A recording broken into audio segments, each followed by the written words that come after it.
After बच्चा party. The address, मार्गा मिन्को ने चैप्टर लिखा है। स्टोरी का जो बैकग्राउंड है वो है नाजी जर्मनी में जो परसिक्यूशन यानी कि जो अत्याचार हुआ ज्यूज के ऊपर, यहूदियों के ऊपर, सो मच सो कि लगभग 60 लाख ज्यूज को मार दिया गया जान से। तो ये स्टोरी का बैकग्राउंड है। और उन्हीं ज्यूज में से एक ज्यू ये भी है जो स्टोरी में जो स्टोरी में लड़की है, बेसिकली सेंट्रल कैरेक्टर मार्गा मिन्को। इनकी रियल लाइफ स्टोरी से आप इसको मान सकते हैं स्टोरी को। देखिए एक बार इसका introduction basic. The story is a poignant account. Poignant मतलब होता है मार्मिक, जिसको सुन के दुख हो थोड़ा सा। ये स्टोरी एक पोइनियंट अकाउंट है एक डॉटर का, who goes in search of her mother's belongings after world war II in Holland. ये एक ऐसी बेटी की कहानी है जो कि अपनी माताजी के कुछ सामान को ढूंढने के लिए निकलती हैं। ऐसा सामान जो कि माताजी ने किसी को दे दिया था, और जब वॉर खत्म हुआ तो वॉर के बाद ये लौटती हैं, उस सामान को ढूंढती हैं। क्यों? ताकि अपनी माताजी की मेमोरीज से रिकनेक्ट कर पाए एक तरह से, है ना। अगर आपका कोई खास दोस्त है, खास इंसान है जो कि आपसे किसी कारण से दूर हो जाए, तो आप जो चीजें उसके पास थी, जो आपके पास पॉसिबली रह गई, उनसे कनेक्ट करने की कोशिश करते हैं ना उससे।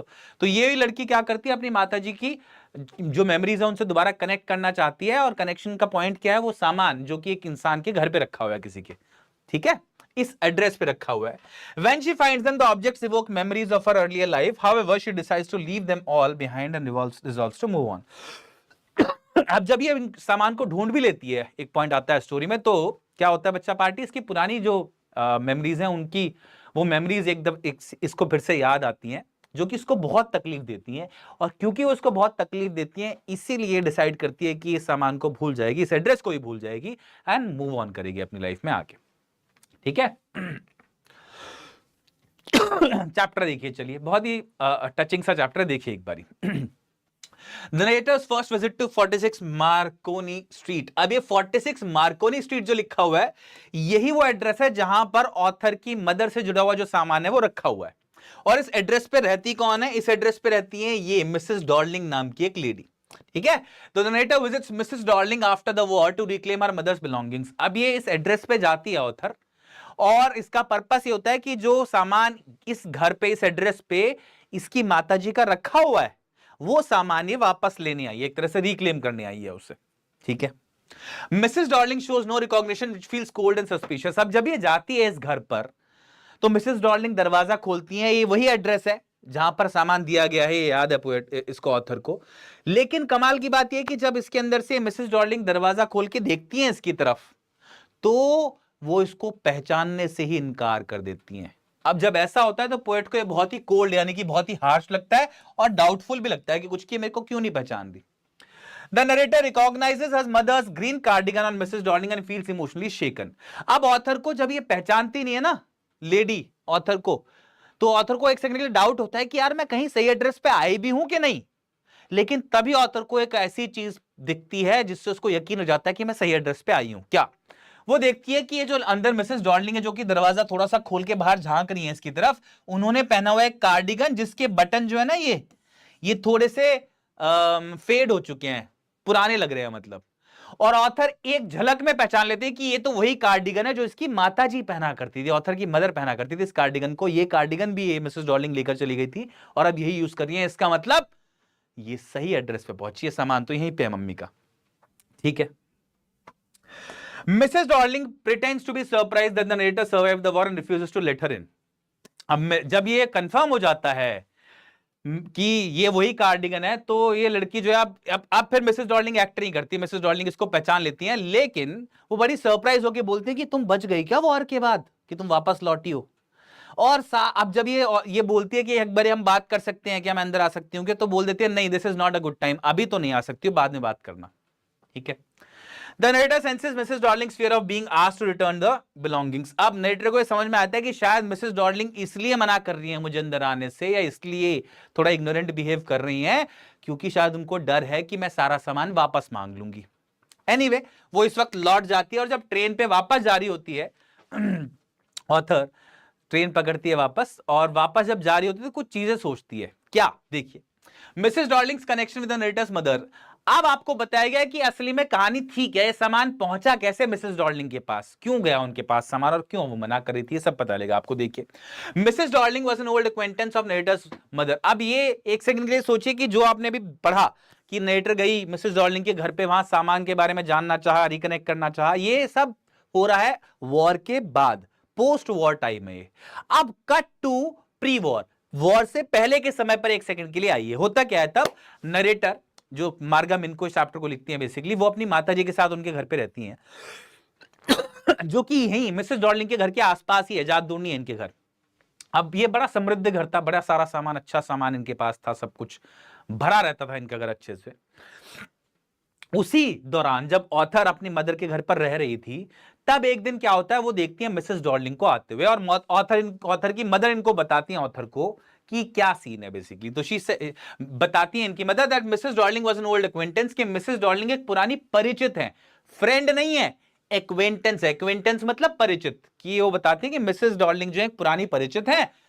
And during the war she frequently visited their home, और वॉर के समय पर ये अक्सर आया करती थी इनके घर पे।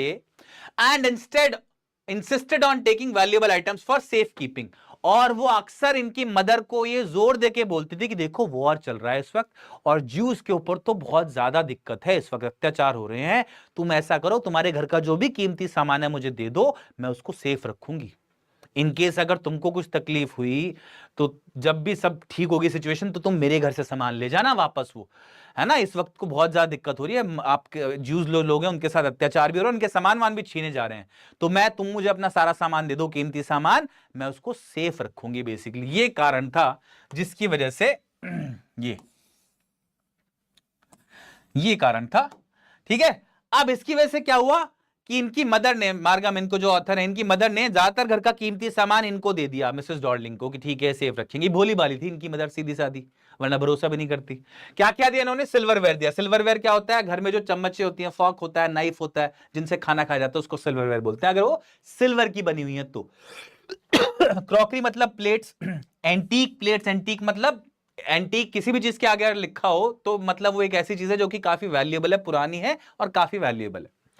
हनुका कैंडल होल्डर, एक हनुका कैंडल होल्डर जो कि आपको भी मैं दिखाऊंगा, एंड अदर पर्सनल बिलोंगिंग्स, और भी काफी सारी चीजें वो मिसेस डॉर्लिंग को उन्होंने दे दी इनकी मदर ने, और वो लेकर अपने घर पे चली गई उसको सामान को।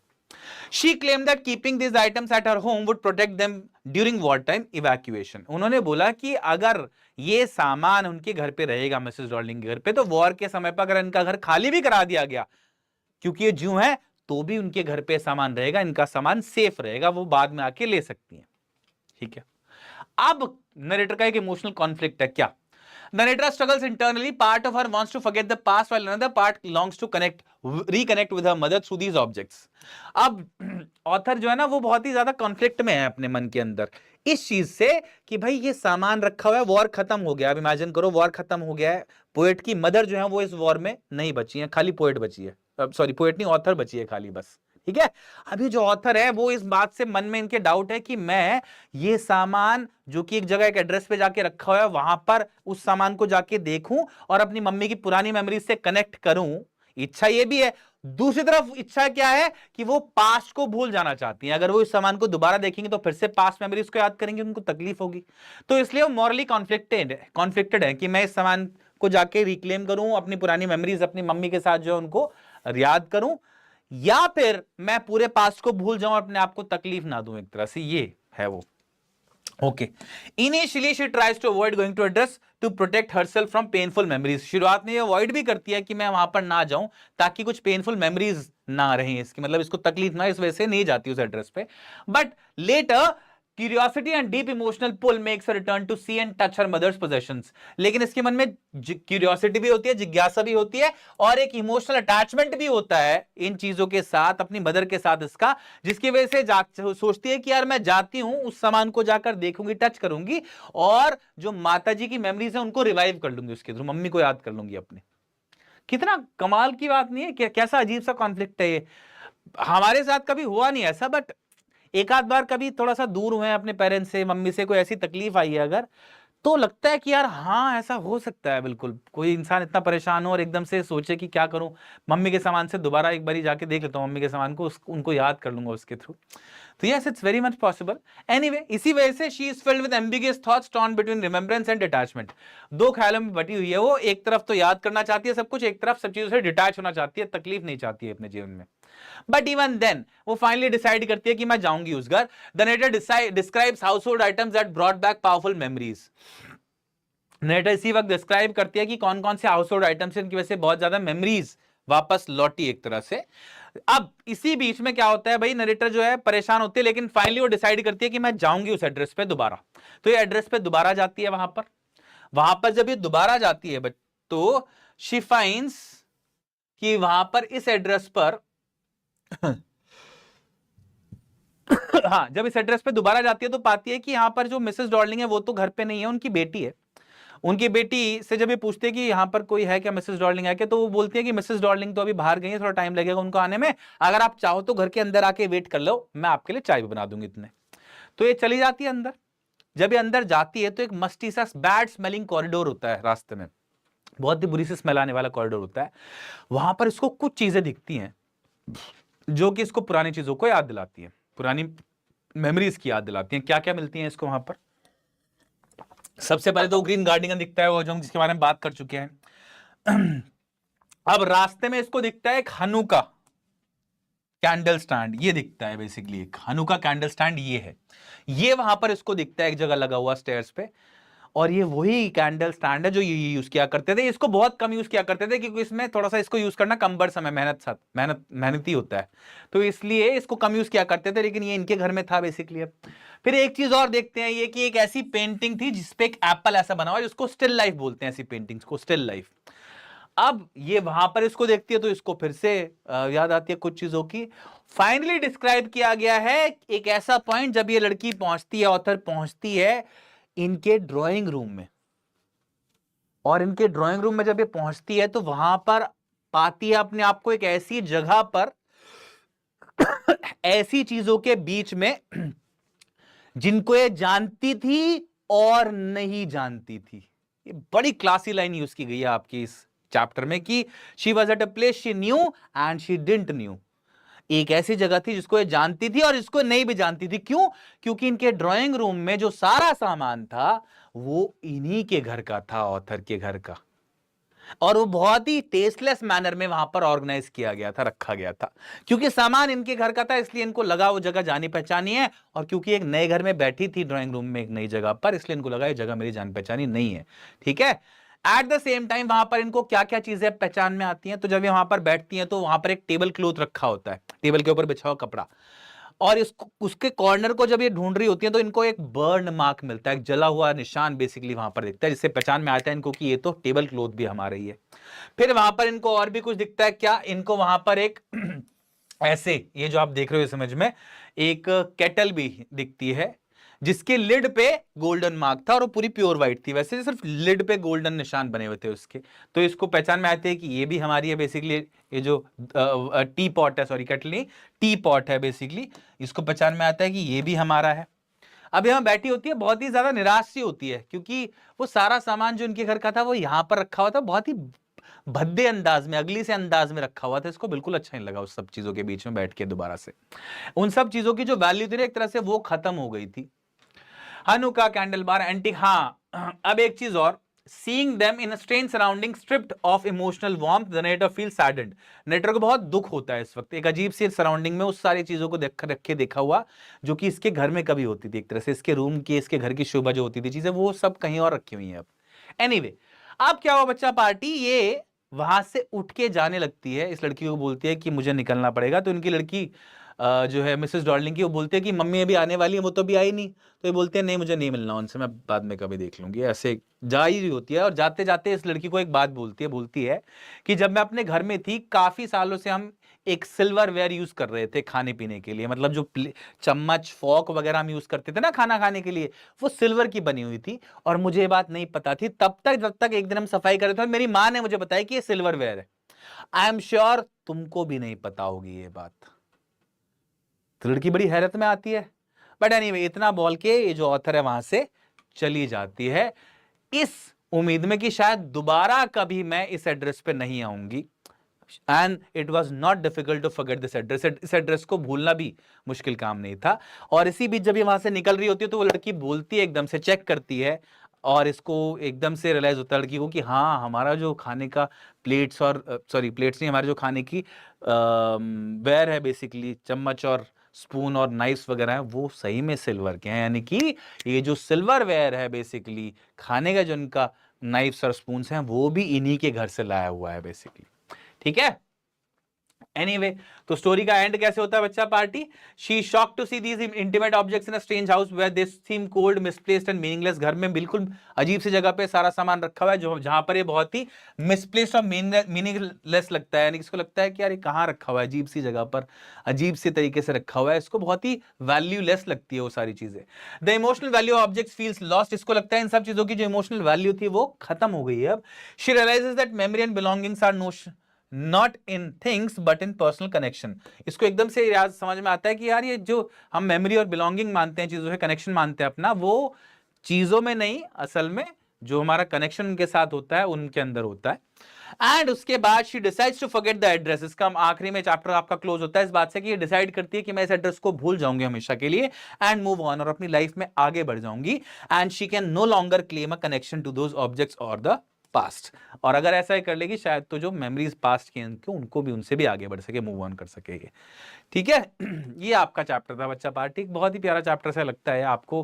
अगर कभी भी आप तकलीफ से गुजरे हो, अपने किसी अपने को खोया आपने, तो आप शायद समझ पाओगे इस इंपॉर्टेंट की सिग्निफिकेंस क्या है। कैरेक्टर ट्रेट्स देखिए, जो नरेटर है मार्गम, इनको बहुत ही सेंसिटिव है, थॉटफुल है, बहुत सोचती है, इमोशनली कॉन्फ्लिक्टेड है, उनके मन में कॉन्फ्लिक्ट भी है कि मैं जाऊं वहां पर देखने या नहीं जाऊं सामान को। मिसेस डॉर्लिंग, उनके बारे में बताया बहुत ही कोल्ड है, यानी कि बहुत ही रूड है और सेल्फिश है, अपने बारे में सोचते हैं, सारा सामान उठा लिया और वापस देने की इच्छा नहीं है।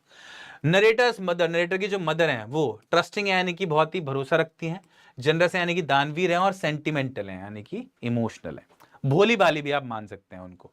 थीम है war and loss and letting go.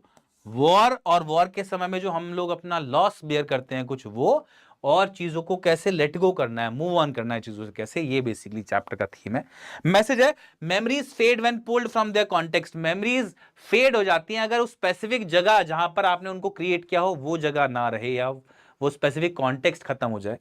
Sometimes forgetting is necessary to heal and rebuild one's life. और एक और सीख क्या मिलती है कि कई दफा कुछ चीजों को भूल जाना और आगे बढ़ जाना ही बेहतर होता है। ठीक है, ध्यान रखना ये बात। All right, what was the first thing that made the narrator realise she was at the right house. कौन सी ऐसी चीज हुई जिससे नरेटर को रियलाइज हुआ कि वो सही घर पे पहुंची है।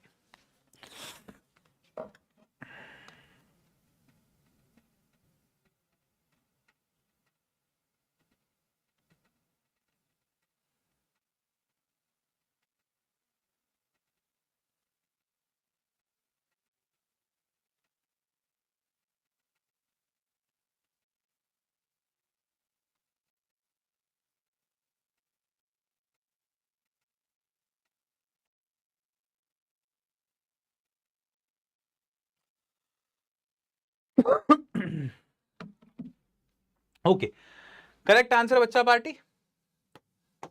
What was the first thing that made the narrator realize she was the right house? क्या the woman opened the door? नहीं, the woman was wearing her mother's cardigan. इनकी मदर का ग्रीन कार्डिगन उस औरत ने पहना हुआ था, उससे पहचान पड़ी इनको, है ना।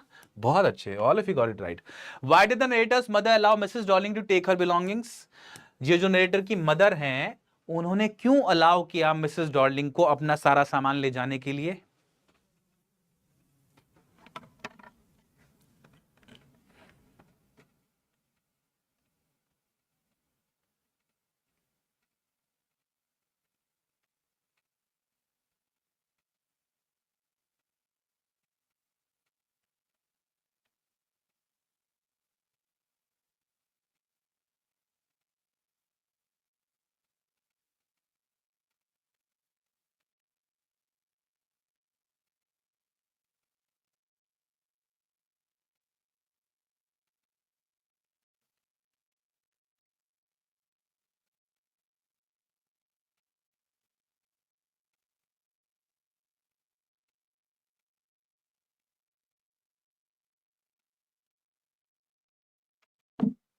करेक्ट आंसर क्या बच्चा पार्टी? मिसेस डॉर्लिंग इंसिस्टेड, हाँ correct answer option B. Mrs Dorling ने इंसिस्ट किया कि वो इसको साथ ले जाना चाहते हैं ताकि इसको सेफ रख सके। हाय अच्छा, शायद इसमें मुझे लग रहा है आपके आंसर्स रिकॉर्ड नहीं हुए। आप जो भी आंसर दे रहे हो बच्चा, ए बी सी डी जो भी लिख रहे हो, सिर्फ single A B C D लिखा करो बोर्ड पे, ठीक है। Question number 1, Why did the narrator of the story the address want to forget the address? ये जो नरेटर है स्टोरी की, वो इस एड्रेस को भूलना क्यों चाहती थी? तो बड़ा सिंपल सा आंसर है इसका, वो इसको इसलिए भूल जाना चाहती थी बिकॉज इस जगह पे कुछ सामान ऐसा रखा हुआ था जो कि उनकी मदर की उनको याद दिला रहा था, बट क्योंकि ये सामान अब नई सेटिंग में रखा हुआ था बहुत ही टेस्टलेस तरीके से, तो इसलिए उस सामान की वजह से इनकी पुरानी पेन जो मेमोरीज है, पेनफुल मेमोरीज, वो इवोक हो रही थी and she wanted to leave them all behind, इसलिए। नेक्स्ट है, the address is story of human predicament that follows the war. Predicament मतलब क्या होता है भाई? Difficult experiences. ये जो स्टोरी है,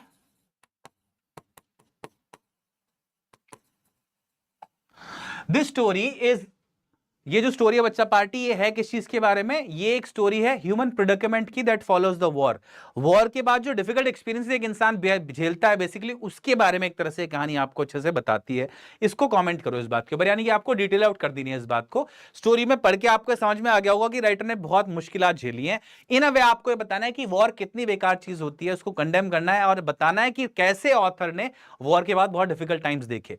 वॉर की वजह से ही ऑथर की जो फैमिली है वो तहस नहस हो गई, इनके घर का जो सारा सामान है वो कोई ले गया इंसान। जब ये वापस रिक्लेम करने जाती है उस सामान को, तो पाती है एक अनजान सेटिंग में वो सामान सारा ऑर्गेनाइज्ड है। अब मिसेस डॉर्लिंग की इच्छा नहीं है इस सामान को देने की, और अब ऑथर की भी इच्छा नहीं है कि वो उस सामान को वापस ले, क्योंकि उसको बड़ा डिटैच्ड महसूस हो रहा है इस सामान की वजह से, पेनफुल मेमोरीज कुछ याद आ रही है। Next, The story is divided into pre-war and post-war times. What hardships do you think the girl underwent during these times? ये जो स्टोरी है प्री-वॉर और पोस्ट-वॉर में डिवाइडेड है, यानी कि वॉर से पहले वाला समय, वॉर के बाद वाला समय। क्या हार्डशिप्स आपको लगता है लड़की इस समय पे, दोनों समय पे बियर की इसने? तो आपको कहीं भी मेंशन नहीं किया गया है कि इसने क्या हार्डशिप्स बियर करी, लेकिन आपको क्लियरली समझ में आता है कि वॉर से पहले जब इनके घर पे मजबूर हो गए सामान अपना देने के लिए किसी को एक तरह से, तब ये समझ में आता है कि भाई बहुत परसिक्यूशन, अत्याचार हो रहा है ज्यूस के ऊपर, तभी ऐसा हो रहा है। उसके बाद वॉर के टाइम में अपने घर से डिस्प्लेस कर दिए गए, इनकी मदर गुजर गई, फिर वॉर के बाद ही वापस आई सामान रिक्लेम करने के लिए अपना, जो कि छोड़ दिया इन्होंने, पेनफुल है वो भी बहुत। उसके बाद ये जहां पर रहती हैं एक छोटे से रूम में, वहां पर ब्लैक पेपर अटैच्ड है विंडोज पर, वहां पर कटलरी या सिल्वरवेयर रखने की भी जगह नहीं है, आप ऐसा पढ़ते हो चैप्टर में, तो आपको ये समझ में आता है that she is going through immense emotional pain. ये बहुत सारे इमोशनल पेन से गुजर रही हैं, क्योंकि इनकी फैमिली भी इनसे बिछड़ चुकी है और ये भी नहीं रहना चाहती है, ठीक है।